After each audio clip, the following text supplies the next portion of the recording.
Thinking of winning the lotto jackpot? Well, there is an easy way. Combo Play. Choose 4 numbers from 1 to 36. That's a combo 4 at a cost of $64. Match any 4 of the 5 numbers and win the lotto jackpot. There's Combo 6, where you purchase 6 numbers for only $12. Match any 5 of the 6 lotto numbers and hit the jackpot. How about Combo 7? That's a purchase of 7 lotto numbers for $42. Match any 5 of the 7 numbers and you will win the jackpot. There are also Combo 3, Combo 8 and Combo 9 lotto plays. Visit the NLA headquarters in Pauls Avenue or WhatsApp 495-6886 for more details. Lotto, you have to be in it to win it.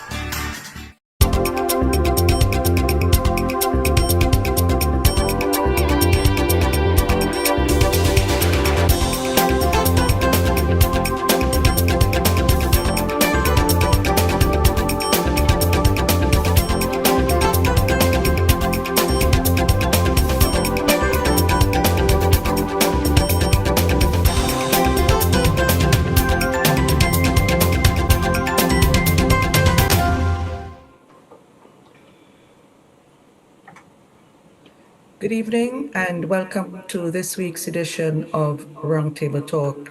This evening we are about to have a conversation about autism. Of course, yesterday was observed as Autism Awareness Day, and people from all over the world were engaged in activities to help to create some awareness on this very important topic. Joining me at the roundtable this evening, we have the consultant pediatrician and neurologist at the Milton K2 Memorial Hospital, Mishka Duncan. We also have psychologists also at MCMH, Kimberly Cambridge. We have teacher at the School for Children with Special Needs, Sylvia Jack. And we have a special guest or guests in the person of none other than Rosie Small Morgan. She's also being joined by her husband, who is also the dad of one of our most famous autistic persons. Of course, Rosie is also behind the series Autism Who Knew. She also produces the program Rosie Talks, and this Friday she will also be having a conversation on that program. Welcome, ladies and gentlemen, to Roundtable Talk. Thank you. Thank you. Hello. Nice to be here. Thank you for having us. Good to have you. I'm going to start with the obvious question, and I'm going straight to Dr. Adams. What is autism? What are we talking about when we say that somebody is on the autism spectrum? Tell us. Okay, so to give a definition of autism, it is a neurodevelopmental disorder that is usually diagnosed in childhood, and it is a disorder that is characterized by different deficits, especially in the area of socialization and of language. Children with autism tend to have certain behaviors that are very characteristic, and they fall on a spectrum. So it's known as Autism Spectrum Disorder, or ASD. These behaviors affect their social skills, they affect their communication skills, and they may have certain self-stimulatory behaviors or repetitive behaviors, that are very characteristic of the disorder. Okay, what causes autism? So the causes are varied. There's not one particular pinpoint cause of autism, but there are many different risk factors that are associated. There might be the genetic risk factor. So if in your family there are persons who have autism, there might be other persons within that same family that can have the disorder as well. But there are other risk factors. For example, persons who have children a little later in life, so what we would call advanced maternal age or even paternal age, the lack of folic acid in the diet in a pregnant person, they have contributed environmental factors, different toxins that might be associated with it. There's also risk factors surrounding the birth. So persons who may have had like twin gestations or premature babies or babies that are small for gestational age, these persons are at a higher risk of having the disorder for autism or an infection during pregnancy. So the risk factors are very varied. There are many different types of risk factors that may contribute, but there's not one particular that says, okay, this is it that causes autism. Okay, and what are the particular symptoms that one should look for? Okay, so to go into a little bit more detail, symptoms can include, and they're not limited to. So different children may have different symptoms, but some of the symptoms could include delayed speech or what we would call speech regression. So children, based on their age, they're supposed to have a certain number of words, probably starting with one word sentences or what we call monosyllables, and then they go into two-word phrases, etc., right? We'd find that a lot of children with autism would have delayed speech, or the parents would say, you know, my child started speaking pretty early, regular time, but then would have what is known as a speech regression. So that's one of the things that they may have. Or they may actually have a more advanced speech for their age, which is not as common, but it's something that can happen. Children who are verbal and they have an advanced speech for their age, they may take things very literally and they may speak years older than they seem. Other things that they may have within the spectrum would be, for example, they may have poor visual contact, so poor eye contact, where they would look at the person just fleetingly for a few moments or look away. They may have certain behaviors where they play by themselves and don't interact as much with other children. They may also have certain behaviors like hand flappings, where they will flap their hands. They may have toe walking. They may spin around or be fixated on a particular object or toy, not play with small objects properly. They may stack stuff, regularly stack everything that they come into contact with, or put things in straight lines, which we call aligning. And they may have very restrictive patterns of behavior, which include liking things to be a certain way only. They don't like changes with certain things, or preferring certain textures or colors, or, you know, so we may have restrictive and repetitive behaviors that a child may have, you know, with autism. The symptoms are very varied, and every child with autism, so every child that's diagnosed with autism may have some of these symptoms. Some may have more than others.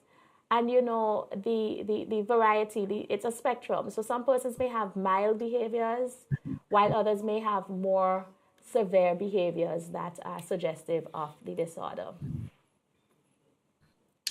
Rosie and Chris, what were some of the things that alerted you to the fact that you knew that you had a special kid on your hand? A special kid. So the funny thing is, I was agreeing, right, with quite a bit of what the doctor was saying. In terms of development, he developed early and quickly. He did a lot of things on cue, and sometimes ahead of time. He was speaking around 9 months old, not necessarily in full sentences, walking at 9 months as well. And just really an active child. The thing that I think that got to me, and we differ here, is that at 13 months, I saw what I describe as the veil go over his eyes, meaning he just went vacant, not responding, not looking at me directly anymore, not responding to cues. it was for me quite stark. He continued along potty training early and all of those other things, but the social cues began to regress. I don't know what you would say. Well, he used to play by himself, right? And he used to do the arm flapping too. Did that progress Mhm. after? Right. So the Right. stemming was definitely there. Mhm. As she says, moving in a repetitive Right. motion and stuff like that. Right, and he did start to talk, but it wasn't as fluid as it should be at his age. And then he ended up using, like, I guess, visual cues like pointing to stuff that he And wants. grunting, right, and grunting. Right.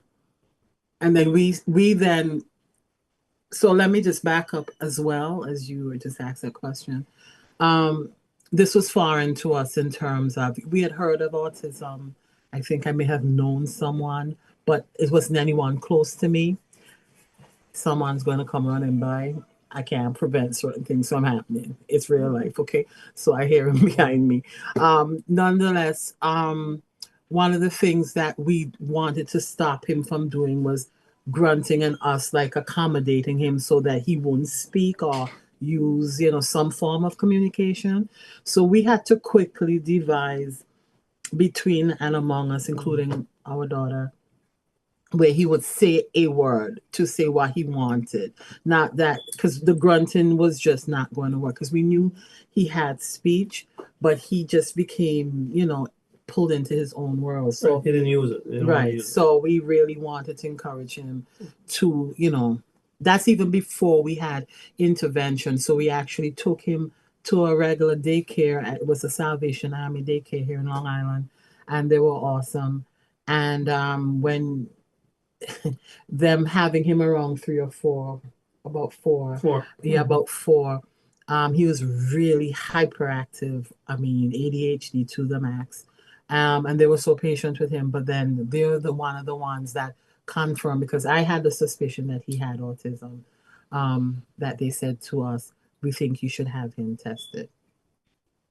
Okay, we'll come back and talk a bit about intervention, what you did and when and how. But I'd like to ask the psychologist about the psychological implications of this condition.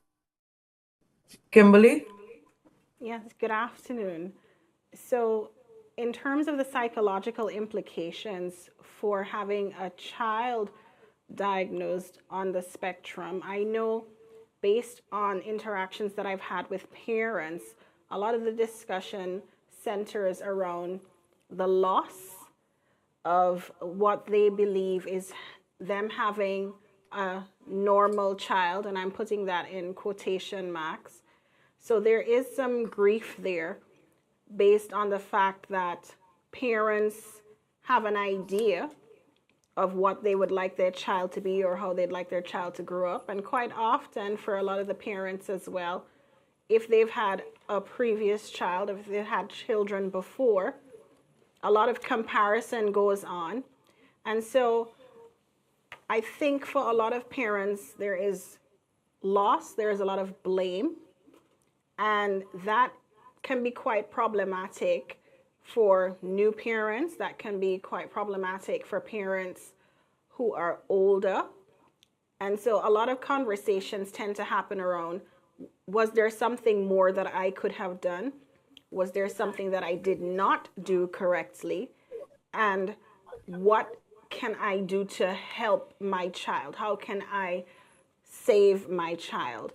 And so that in itself takes a toll on the parents, just being or wanting to help and not having the full comprehension that, there's nothing particularly wrong with their child, so to speak.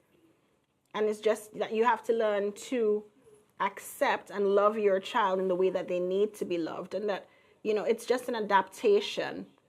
But quite often, most of the discussions that I would have with parents center around the fact that, their child may not go on to do quite often what they might want their child to do. And what would their child's experience look like in the real world? because culturally that can be quite difficult, as you know, in the Caribbean. It's a bit more open in the wider world, in the USA, in the UK, but depending on where you are, it can be a bit of a challenge having children who are on the spectrum and being in a community that is not particularly open or understanding to what that looks like. Okay, we'll take our first break. When we come back, we'll talk to teacher Jack about the incidence of autism in St. Vincent and the Grenadines, since she works directly in the field. Thinking of winning the lotto jackpot? Well, there is an easy way. Combo Play. Choose 4 numbers from 1 to 36. That's a combo 4 at a cost of $64. Match any 4 of the 5 numbers and win the lotto jackpot. There's Combo 6, where you purchase 6 numbers for only $12. Match any 5 of the 6 lotto numbers and hit the jackpot. How about Combo 7? That's a purchase of 7 lotto numbers for $42. Match any 5 of the 7 numbers and you will win the jackpot. There are also Combo 3, Combo 8, and Combo 9 lotto plays. Visit the NLA headquarters in Pauls Avenue or WhatsApp 495-6886 for more details. Lotto, you have to be in it to win it. You can increase your chances of winning the Super 6 jackpot with a combo play. Remember, Super 6 numbers are from 1 to 28. Choose any 5 Super 6 numbers. That's a combo 5 for $69. Match any 5 of the 6 numbers and you will win the jackpot. Choose 7 Super 6 numbers for $21. Match any 6 of the 7 numbers and win the jackpot. There's more. Combo 8, where you purchase 8 Super 6 numbers for $84. Match any 6 of the 8 numbers and you will win the jackpot. They're all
Thinking of winning the lotto jackpot? Well, there is an easy way. Combo Play. Choose 4 numbers from 1 to 36.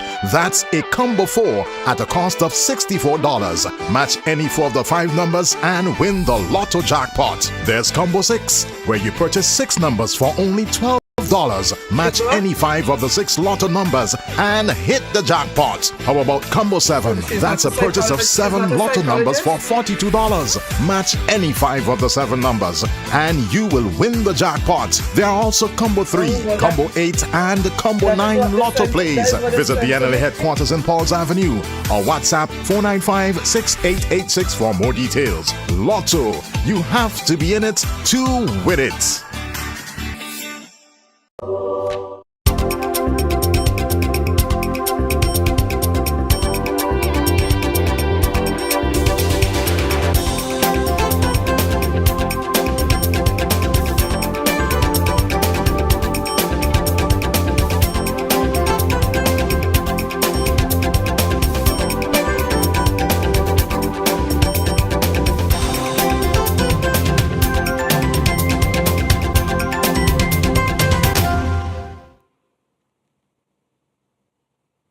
Welcome back. So before the break, I wanted to hear from Ms. Jack about the incidence of autism in St. Vincent and the Grenadines, bearing in mind the fact that she actually works at the School for Children with Special Needs and has been doing so for quite a while.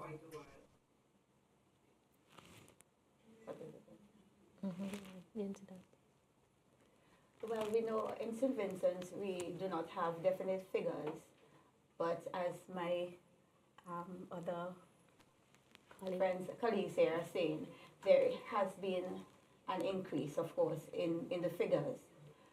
Worldwide, though, we have 1 in 8 children diagnosed now with autism. Did you say 1 in 8? 1 in 8 worldwide. Okay, so no figures for St. Vincent and the Grenadines? There has been an increase, but no definite figures. Okay. All right, so what is your experience like working in the field here? Well, that's a very big question. My experience daily can be so different. I chose to go to teach at the School for Children with Special Needs because I wanted to try that. And every day it's kind of different. Every day it's a different experience. When coming to autism, though, I have learned a lot since I've been at the School for Children with Special Needs. Okay, Dr. Adams, how is it diagnosed? Is there a special screening process, or how is the diagnosis made? So the diagnosis for autism, it's in different parts. Usually when a child is around a year old, 18 months old, when they exhibit certain signs and symptoms that are suggestive of autism, the first step towards diagnosis would involve a screening test. Now, there are different screeners, and a physician is not the only person that can do a screener. It's a set of questions, generally around 25, 30 questions that the parents are asked based on the behaviors of the child, and a scoring is done. Now, for screeners, teachers, pediatricians, general practitioners, family members, anyone can actually administer a screener for a child. And if the child has a number of red flags that are suggestive of autism, then a diagnostic assessment would be warranted.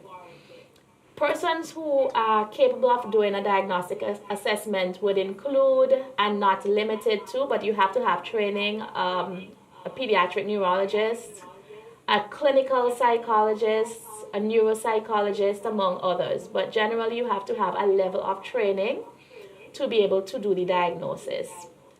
There are actual diagnostic tools that are used, and ideally it's best to use more than one tools. And diagnostic tool or diagnostic assessment may include direct interaction with the child, a questionnaire that is based on what the family members and close persons to the child would be able to give answers to, and sometimes even having interviews with the teachers or persons, caregivers for this child. And once we get all the valid information, everything is put together, scored, and a formal diagnosis made, which would tell you, if this child has autism and the severity, like, if they're mild to moderate or if they're severe when it comes to, their behaviors. Okay, you mentioned red flags. What are some of the red flags should one look for? So the red flags are what I would have mentioned initially when it comes to the signs and symptoms of autism. So if you have a child that is with delayed speech, poor eye contact, difficulty socializing, or it may be a child that has inappropriate social cues. So they do not understand social cues. They may have toe walking, hand flapping, head banging. They may have tantrums that go on for a longer time, So many of the things that I would have mentioned according to the signs and symptoms of autism, then these would be considered red flags. One of the other red flags that I did mention before would be the lack of pointing. Now, usually by 1 year of age, many children would point for what they want, or they would point for something to show something that they're interested in, and they'll go to their caregiver, to their parent, to participate in whatever is of interest for them. If they want to read a book or they want a hug or something like that, and they'll point. But a lot of children with autism lack that capacity of pointing. They also may ignore a lot. So parents may say, he doesn't respond to his name, he's not turning around. He's rude, bad behaved because, he's not listening. But it could be that this child is so immersed in themselves that they're not adequately responding to the social cues of others. And so these are some of, not limited to, but some of the red flags that children with autism may have. Okay, are there different types of autism, doctor? So traditionally, you would have had subtypes of autism, but now everything is under one umbrella, which is known as autism spectrum disorder. But before, you'd have, different subtypes like Asperger's syndrome. So you may come across somebody having what they say Asperger's syndrome or Rett's syndrome, or different syndromes under the spectrum, But now, these different subcategories are all under autism spectrum disorder, ASD. Okay, so there's just one type. Yes. So to it speak. would be considered one type, but you may have certain characteristics. So traditionally, for example, a person who would have been classified as an Asperger's, they would have very good speech. Their speech would not be affected. It would actually be superior than their age. But they may be very literal. They take things very literally. They may not understand social cues. Their interaction with other persons may be affected because of that. And individuals with Asperger's traditionally would be like those that, I'm not sure if anyone would have seen like the Big Bang Theory, Sheldon. He would be portraying what an Asperger is, but now everyone would fall on the spectrum, and based on their severity of behaviors, given mild, moderate, severe. I would like to put a little slot here to say that having autism does not equate automatically to say that the child has a low IQ. Because a lot of times children may have a lot of behaviors that are suggestive of autism, but they may actually be very high functioning, and they have a very superior IQ, while others may have moderate symptoms of autism and have a lower IQ. So we cannot automatically assume that based on their behaviors that their IQs are also limited. Okay, we'll take a second break. When we come back, we'll bring in Rosie Morgan again about the intervention that she took when she realized that her kid may have been on the autism spectrum. And we'll also talk about whether or not an autistic person can live a normal life, because a lot of people ask that question. Back in just a moment. You can increase your chances of winning the Super 6 jackpot with a combo play. Remember, Super 6 numbers are from 1 to 28. Choose any 5 Super 6 numbers. That's a combo 5 for $69. Match any 5 of the 6 numbers and you will win the jackpot. Choose 7 Super 6 numbers for $21. Match any 6 of the 7 numbers and win the jackpot. There's more. Combo 8, where you purchase 8 8 Super 6 numbers for $84. Match any 6 of the 8 numbers and you will win the jackpot. There are also Combo 3 and Combo 4 Super 6 plays. Visit the NLA headquarters in Pauls Avenue or WhatsApp 495-6886 for more details. Super 6, bigger jackpots, more chances to win. Play for. Here's your chance to win even more from the National Lotteries Authority when you play for 2 times daily. Choose 4 numbers from 0 to 9 and you can win up to $5,000 with a $1 inline bet. Makes 4 and back it up too. That's right. There'll be lots of cash waiting for you. Get your tickets Monday to Saturday for the Play 4 midday draw at 1:50 p.m. and the Play 4 night draw 9 p.m. So easy to play. You'll win even more.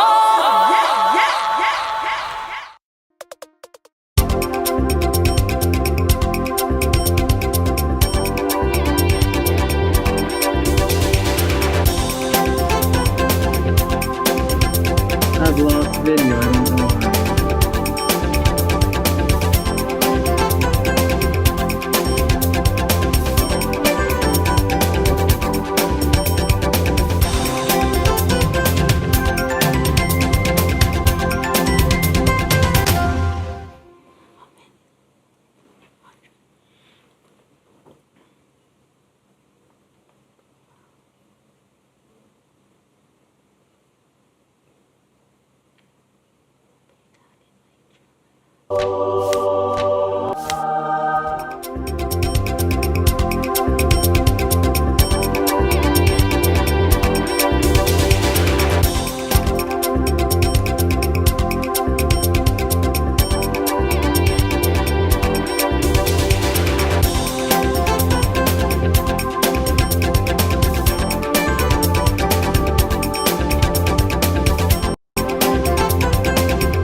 Welcome back. Rosie, we seem to be losing you every now and then. I don't know what's happening, but the vagaries of the technology. Tell us at what point did you realize that intervention was needed and what was the nature of that intervention? Okay, so again, as I mentioned, he went to school and they assessed based on other experiences that he possibly could be on the spectrum, which was kind of confirming in my head at that point, around 4 to 5 years old, that he was. So there's something that's called an IEP that's done mostly through the school district because he would have been going to pre-K and all of that good stuff. He had an assessment done. He went to neurologist.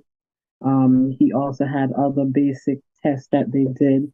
And then it was found that he was on the spectrum. I think what happened then and what happens now might be a little different, but in general, it's so vague to a parent initially when they hear it because there's no definite thing that says he has sickle cell or he has, you know what I'm saying? It's not something with a course of action.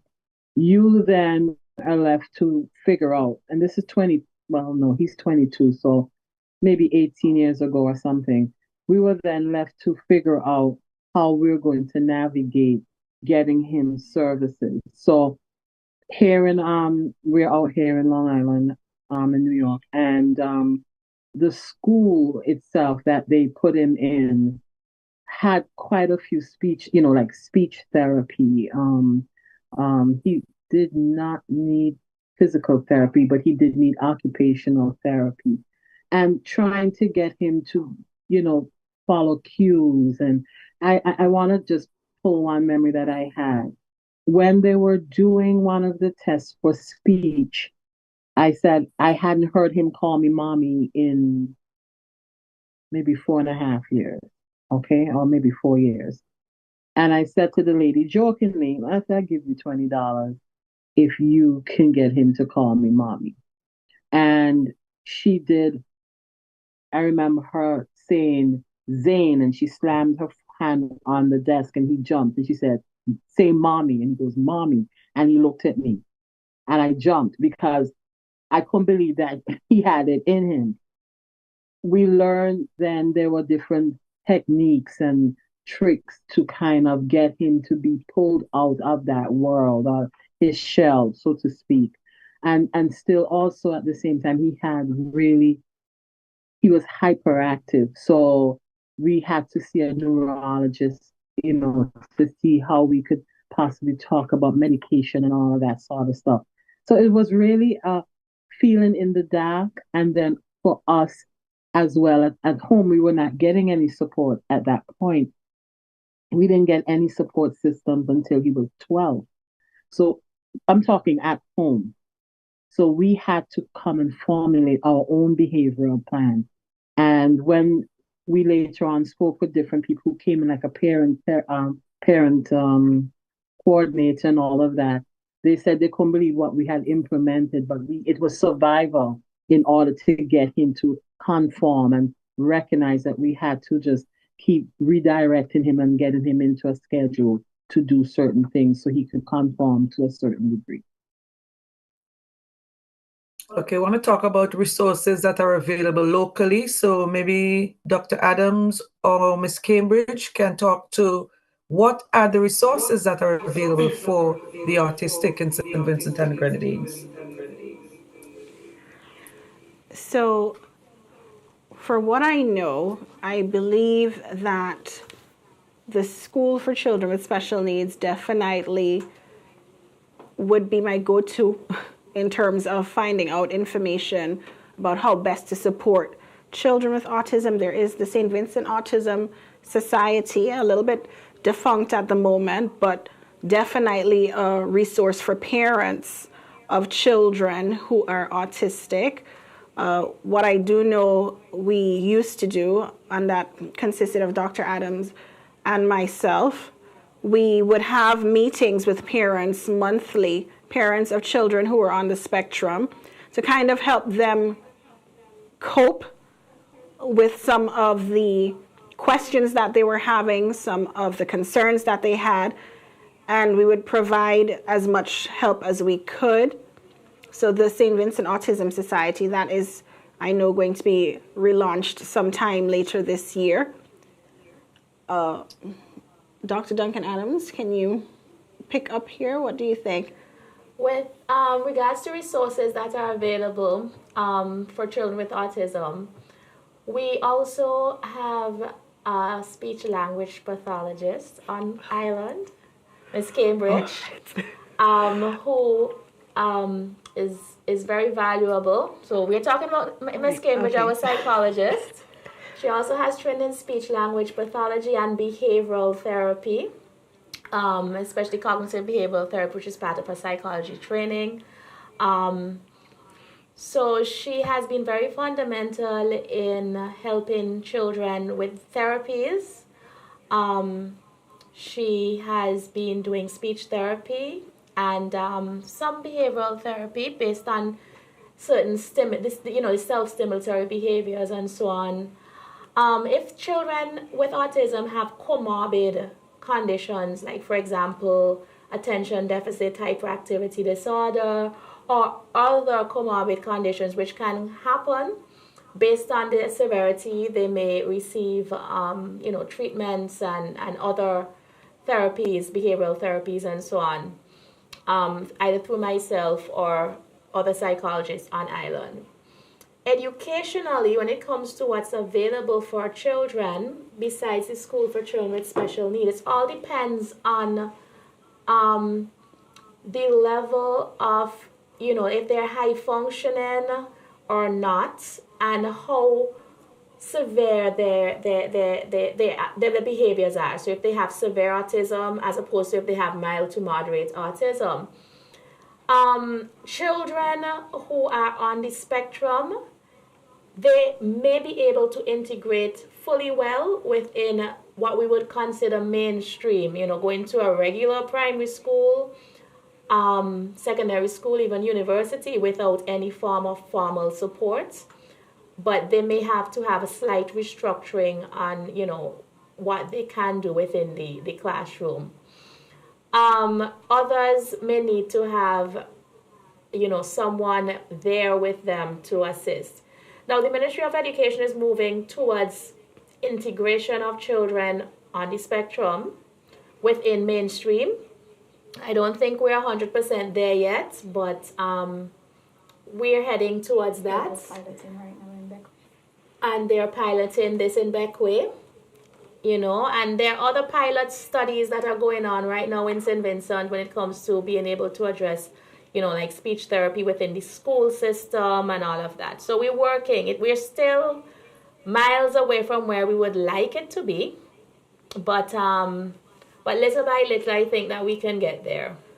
I think we should also make a plug here for the WPP, yes, which is also a really great resource for children who are on the spectrum and exhibiting any type of autism spectrum. And the WPP being the World Pediatric Project, who continues to come year after year with speech and language pathologists, and this year occupational therapy and behavior therapy to provide assistance for those children and other children with speech and language disorders. Okay, pretty happy to hear about the possible resuscitation of the Autistic Association, it's called. Somebody is saying, sadly, many parents still send children who are autistic to regular government schools and don't seek information to get them help. Your comments? Could you repeat that question? We were unable to hear. The person is saying that many parents send children who are autistic to regular government schools and don't seek information to get them help. If I may, okay, sure. You have to realize there is a level of denial that we're dealing with. And no one wants to have a child that's not considered the norm. And you're going to try and get them to fit no matter what, not realizing that, they're doing more harm than good. So it actually starts with the education of the parents and giving them a safe place to even admit that the child may have a challenge and there are things happening in the home without feeling judged. It's great, to hear that the Autism Society may be coming back at home and all of that good stuff. But the support end of it, where the parents need that sort of bridge to be able to come out of the closet, so to speak, to then prepare their minds to the next level of the work that has to be put in order to get their children to some sweet spot that will work for them. It could be mainstreaming them and getting them into school with support services on the side. But it's the fact that they are in denial. That's a huge thing that we must, as a society, address and admit to. Even in this time. Great. Someone is saying, if you're going to include these children in the regular classroom, are we going to retrain teachers to deal with them? I have about 50 teachers in primary and the secondary system who are trained in special education as of last year. And I would like to add that I would anticipate that, as we move towards integration, I'm in the Ministry of Health and, I'm a health professional, but I would think that it would be to assume that if we move towards integration, it will be very important, one, that all teachers, that within their curriculum, which I think is being done, that an emphasis is placed on, children with disabilities, not just autism, right? Probably we'd have to place a little bit more emphasis on that. Also in vamping up the training of teachers so that they can deal with children with disabilities or neurodivergent children or children with autism, as we say. It would also need to have more speech therapists that can go within the classroom and behavioral therapists that can go within the classroom and be able to work with these kids one-on-one. It's not easy for parents to be coming off their jobs every day and, going to seek the help. It could be hard, so sometimes we have to go towards these children. It would include changing mindsets of teachers and persons, to be more accepting and understanding of children that are neurodivergent. So it would include an entire shift in the way that we think as a society. And a lot of work would have to be put into it, but it's something that can be done. I mean, it's a big job, but I think that as we move towards integrated, it has to be done. There has to be an individualized educational plan for these kids. A way of evaluating these children so that they are evaluated according to their abilities and not, the regular rubric that we use for or the standard that we use for evaluations for exams, So there's a lot that needs to be put in, but it's something that would have to happen for it to be, for it to actually work and to be efficient. Okay, we'll take a final break and we'll be right back.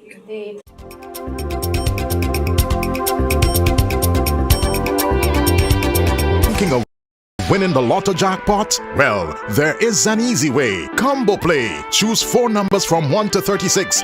That's a combo 4 at a cost of $64. Match any 4 of the 5 numbers and win the lotto jackpot. There's Combo 6, where you purchase 6 numbers for only $12. Match any 5 of the 6 lotto numbers and hit the jackpot. How about Combo 7? That's a purchase of 7 lotto numbers for $42. Match any 5 of the 7 numbers and you will win the jackpot. There are also Combo 3, Combo 8, and Combo 9 Lotto plays. Visit the NLA headquarters in Pauls Avenue or WhatsApp 495-6886 for more details. Lotto, you have to be in it to win it.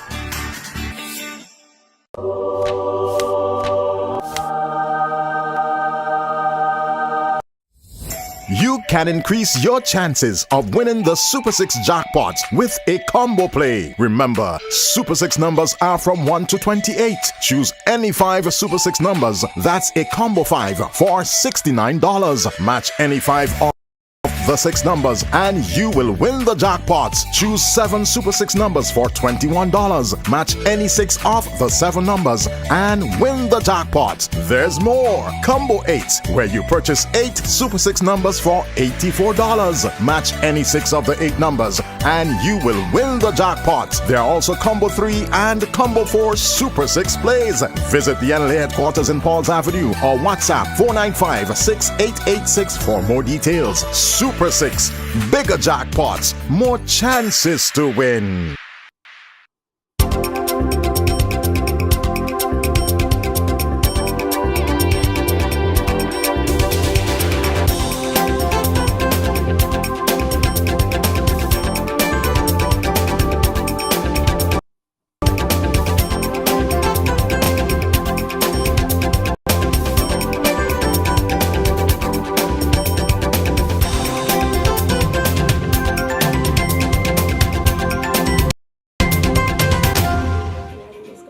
Welcome back. So someone is asking, what about classroom size for these children? While someone else is asking, what is currently happening with assistant teachers who are placed into schools in Beckwood to help the inclusion education program? Not sure that our panelists would be the right ones to answer those particular questions, but at least they're being raised. So somebody probably who is in the appropriate field or position might be able to answer those questions.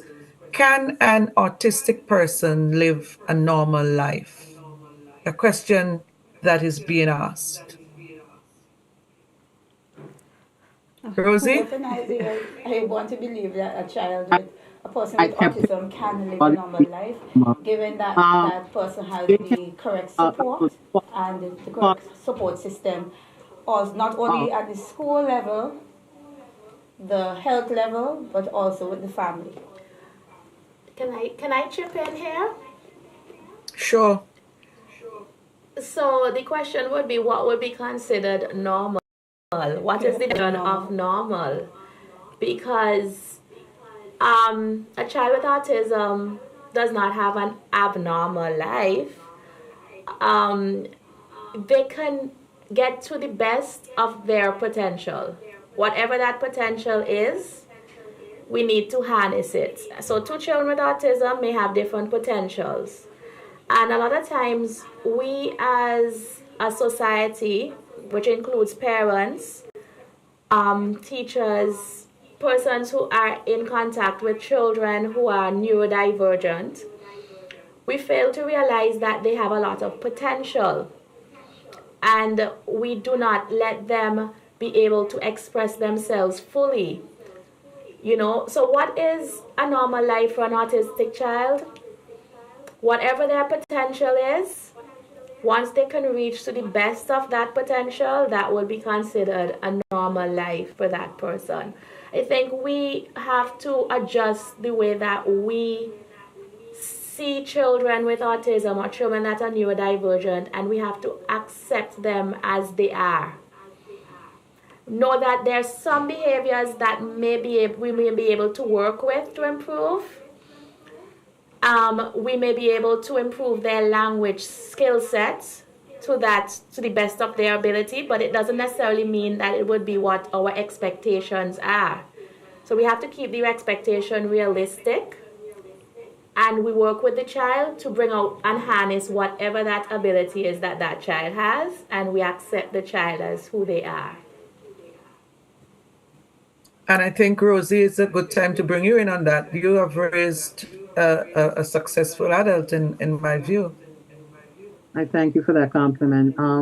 Yes, I think the term normal, is something that we could kind of pick apart, but one of the things is that you really want them to live to the best of their potential, and I agree with that. And basically, Zane being 22, he's in a program that's teaching him how to work towards having an independent job, um, teaching him money skills, being in the community, the appropriate cues. It may seem as though for some people that these things are, every day, but it's not. And not everyone can do these things in terms of living on their own eventually, because we want him to be able to have an opportunity to use the services that we are fortunate enough to have here, but yet adapted to the life skills that we have been working with him for years: travel, money, being in the community, using your words, understanding, if you're having problems, who to look for. Those are things that we want all of our children to learn. And if I may, I just also want to just extend to the listening public that when you start seeing certain cues, the spectrum is so vast, you start picking up that this person may have a slight deficit or a huge deficit. And you can pick up from their cues how you may be able to help them if they're in distress at that moment. Some people you may not approach, but you look for assistance. And some people you can, gently approach and find out, if there's a problem because they have been trained accordingly. And these are the things that throughout the years that Chris and I and my daughter, we have worked with Zane to try and get him to a certain point where he knows that he can do things. And he's brilliant in many areas, but he has deficits that we have to continue to work towards so he can then realize not necessarily his dream, but an opportunity to have a good quality of life. What would you say has been the most significant challenge that you have had to overcome in respect of raising a kid with autism? Well, for us, it was his hyperactivity and sometimes aggression, because the speech was an issue initially that we had to work on that so he could communicate what he wanted. And so we used to have to explain to him when he was little, hands to yourself, use your words. And that then evolved into him describing his emotions. So like he would have therapy to talk about if he was sad, if he was happy, if he was scared, anxiety. And those things we continue to nurture all the way through. So I definitely think his hyperactivity was because he was an eloper, meaning he would run away if we didn't have things in place. And like now, we look back and we smile because we had alarms and locks and all that. And now he has keys to the house. So you see, you have an opportunity where someone could be you're on full guard, looking to make sure that he's safe and not hurting himself, but then integrating different um, tips and plans for him to understand that he can grow into independence and then take it to another level. So yeah, it's that was one of the big things because of the speech aggression and hyperactivity was huge. Okay, Dr. Duncan Adams, what does undiagnosed autism look like in an adult? So undiagnosed, so so persons with autism in an adult usually are those that fall through the cracks. A lot of times, individuals may be a little bit more socially isolated. They may be considered persons who are very introverted. I'm not saying introverts have autism, but they may have difficulty socializing with other persons. These individuals would not generally have, self-stimulatory behaviors, the hand flapping and so on, but they may not understand social cues effectively.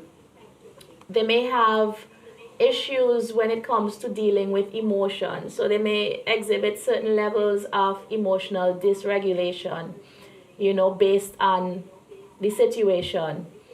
They may take things a little bit just literally, without understanding sarcasm or body language or nonverbal expression as well as other persons. It can be a little bit more difficult to diagnose an adult who has autism.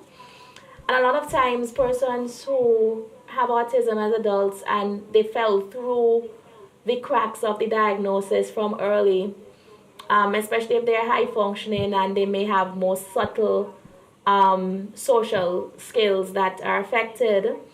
Persons get labeled as antisocial.